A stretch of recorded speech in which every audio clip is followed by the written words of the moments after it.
Hello बच्चों, चलो आज एक बहुत इंटरेस्टिंग चैप्टर समझते हैं, कॉन्टेम्पररी सेंटर्स ऑफ पावर। इसका मतलब क्या है? सिंपल भाषा में आज के टाइम में दुनिया के नए पावर हाउसेस कौन है? कौन है जो अमेरिका को टक्कर दे रहा है? चलो आज यही समझेंगे। सबसे पहला सवाल ये उठता है, जब 1991 में कोल्ड वॉर खत्म हुआ, यूएसएसआर टूट गया, तो क्या पूरी दुनिया में सिर्फ अमेरिका का ही राज था?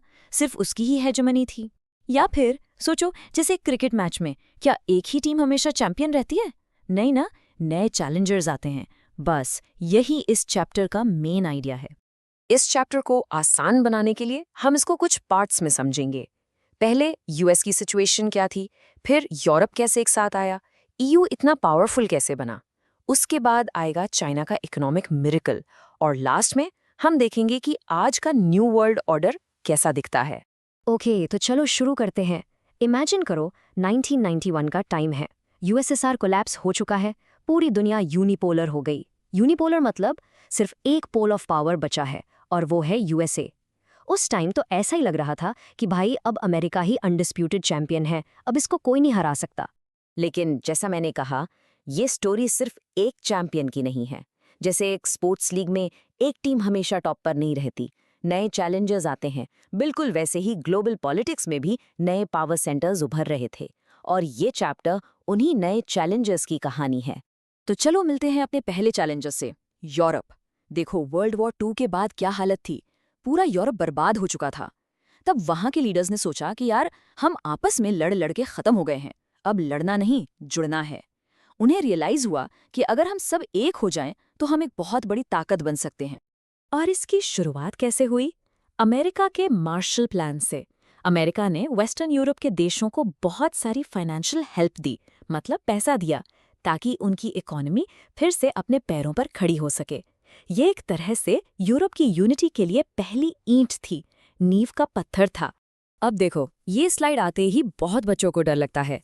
इतने सारे नेम्स, इतनी सारी डेट्स, ओएसी, ईईसी, एग्जाम में कैसे याद रहेगा? आई नो इट्स कंफ्यूजिंग, पर टेंशन मत लो, इसको स्टोरी की तरह समझो, स्टेप बाय स्टेप। सबसे पहले उन्होंने सोचा, चलो पैसे के मामले में यानी इकोनॉमी में साथ आते हैं, तो 1948 में बनाया ओईसी, इकोनॉमिक कोऑपरेशन के लिए।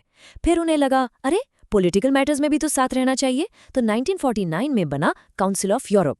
धीरे धीरे ये दोस्ती और गहरे हुई और उन्होंने कॉमन मार्केट बनाया, यूरोपियन इकोनॉमिक कम्युनिटी या ईईसी। और फाइनली 1992 में maastricht ट्रीटी साइन करके इन सब का बड़ा रूप सामने आया, द यूरोपियन यूनियन। देखा, it's a logical journey, not just random dates. तो धीरे धीरे क्या हुआ? ये जो ग्रुप सिर्फ इकोनॉमी के लिए बना था, वो एक पावरफुल पॉलिटिकल यूनियन बन गया। बिल्कुल एक जॉइंट फैमिली की तरह सोचो। पहले सब बिजनेस के लिए साथ आए थे, पर अब घर के सब बड़े फैसले, किसके साथ दोस्ती करनी है, फॉरेन पॉलिसी क्या होगी, अपनी सिक्योरिटी कैसे करनी है, सब मिलकर लेते हैं। तो ईयू की पावर कहाँ से आती है? इसके 3 मेन पिलर्स हैं। पहला, जबरदस्त इकोनॉमिक पावर, इतना पैसा है कि दुनिया के ट्रेड को इन्फ्लुएंस करते हैं। दूसरा, पॉलिटिकल और डिप्लोमैटिक क्लाउड, मतलब उनकी आवाज ग्लोबल डिसीजंस में सुनी जाती है। और तीसरा, मिलिट्री स्ट्रेंथ, सारे देशों की आर्मी मिला दो तो ये दुनिया की सेकंड लार्जेस्ट फोर्स बन जाती है। और ये देखो, this is really interesting. Global trade में यूरोपियन यूनियन का शेयर अमेरिका से भी ज्यादा है। उनकी टोटल जीडीपी सोचो, $17 ट्रिलियन से भी ज्यादा है। इसका क्या मतलब हुआ? इसका मतलब यह है कि जब वर्ल्ड ट्रेड ऑर्गेनाइजेशन जैसी जगहों पर कोई मीटिंग होती है, तो ईयू की आवाज को कोई इग्नोर नहीं कर सकता, उनकी बात सुननी ही पड़ती है। और फिर आती है उनकी करेंसी, यूरो। ये सीधा सीधा यूएस डॉलर के राज को, उसकी डोमिनेंस को चैलेंज करती है। अब तक तो डॉलर एक किंग था, है ना? लेकिन अब यूरो से उसको तगड़ा कंपटीशन मिल रहा है, और ये बच्चों एक बहुत बड़ा पावर शिफ्ट है। हाँ, अब ये पॉइंट अच्छे से सुनो, ये एग्जाम में बहुत बार आता है और बच्चे गलती करते हैं। ईयू के फ्लैग में ये जो 12 गोल्ड स्टार्स हैं, बहुत लोग सोचते हैं कि ये 12 मेंबर कंट्रीज को रिप्रेजेंट करते हैं। बिल्कुल नहीं। The number 12 traditionally perfection, completeness और यूनिटी का सिंबल माना जाता है। और ये स्टार्स सर्कल में क्यों हैं? To show solidarity and harmony. याद रखना, 12 स्टार्स मतलब unity, not number of members. लेकिन जैसे हर जॉइंट फैमिली में थोड़ी बहुत प्रॉब्लम्स होती हैं, यहाँ भी हैं। हर मेंबर की कभी कभी अपनी अलग सोच होती है, खासकर फॉरेन पॉलिसी में। इसका बेस्ट एग्जाम्पल है इराक वॉर। जब अमेरिका ने इराक पर अटैक किया तो यूके ने अमेरिका का साथ दिया, बट जर्मनी और फ्रांस उसके खिलाफ थे। देखा, एक ही फैमिली, अलग अलग ओपिनियन। और कुछ देशों को ये डर भी लगता है कि ईयू उनकी अपनी पावर न छीन ले। इस सोच को यूरोस्केप्टिसिज्म कहते हैं, और इसका सबसे बड़ा एग्जाम्पल तो हम सबने देखा है, ब्रेक्सिट।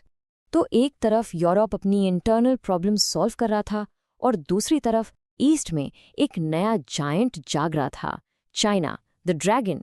आखिर इसने कैसे इतनी तेजी से तरक्की की और पूरी दुनिया की गेम ही बदल दी? चलो अब इसकी कहानी देखते हैं। सो द टर्निंग पॉइंट, जो क्रूशल पॉइंट है, वो था 1978, जब उनके leader Deng Xiaoping open door policy लेकर आए। इससे पहले चाइना क्या था? एक क्लोज्ड इकोनॉमी, मतलब अपने में ही रहता था, बाहर की दुनिया से ज़्यादा लेना देना, ज़्यादा ट्रेड नहीं करता था। इस पॉलिसी ने सब कुछ बदल दिया। चाइना ने बाहर की दुनिया के लिए अपने दरवाजे खोल दिए। और चाइना ने एक बहुत स्मार्ट चीज़ की। उन्होंने रशिया की तरह शॉक थेरेपी नहीं यूज़ की कि भाई एक ही झटके में सब कुछ प्राइवेट कर दो और फिर इकोनॉमी क्रैश हो जाए। नहीं, उन्होंने स्टेप बाय स्टेप, धीरे धीरे अपनी इकोनॉमी को खोला। पहले 1982 में खेती को, एग्रीकल्चर को प्राइवेटाइज किया, फिर 1998 में इंडस्ट्रीज़ को, और 2001 में जब उन्होंने वर्ल्ड ट्रेड ऑर्गेनाइजेशन ज्वाइन किया तो चाइना ग्लोबल स्टेज पर एक मेजर प्लेयर बन चुका था। यही उनका सीक्रेट था, अ ग्रेजुअल अप्रोच। इसका रिजल्ट क्या हुआ? चाइना पूरी दुनिया के लिए फैक्ट्री ऑफ द वर्ल्ड बन गया। हर बड़ी कंपनी वहां जाकर अपनी फैक्ट्री लगाना चाहती थी। इसी को कहते हैं फॉरेन डायरेक्ट इन्वेस्टमेंट या एफडीआई। और इस एफडीआई ने चाइना की ग्रोथ को जैसे रॉकेट स्पीड दे दी और पूरी दुनिया की सप्लाई चेन हमेशा के लिए बदल गई। तो अब सिचुएशन क्या है? जहां से हमने शुरू किया था, वो यूनिपोलर वर्ल्ड जहां सिर्फ अमेरिका का राज था, अब वो बदल चुका है। आज का वर्ल्ड एक मल्टीपोलर वर्ल्ड है। मतलब अब गेम में सिर्फ एक प्लेयर नहीं है। अमेरिका के अलावा यूरोपियन यूनियन और चाइना जैसे कई पावरफुल प्लेयर्स हैं जो अब गेम के रूल्स को इन्फ्लुएंस करते हैं। चलो इसको एक क्विक कंपैरिजन से समझते हैं। पहले जहां सिर्फ टीम यूएसए चैंपियन थी, अब टीम ईयू भी है जो अपने ट्रेड और डिप्लोमेसी के लिए फेमस है, और टीम चाइना भी है जो अपनी मैन्युफैक्चरिंग और इकोनॉमी के दम पर आगे बढ़ रही है। ये सब अब बराबरी की टक्कर दे रहे हैं।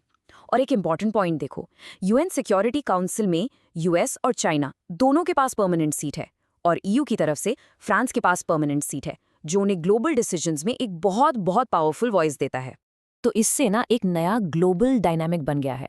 ये तीनों पावर्स कुछ इश्यूज पर आपस में compete करते हैं, जैसे ट्रेड में, और कुछ इश्यूज पर कोऑपरेट भी करते हैं, जैसे क्लाइमेट चेंज से लड़ने में।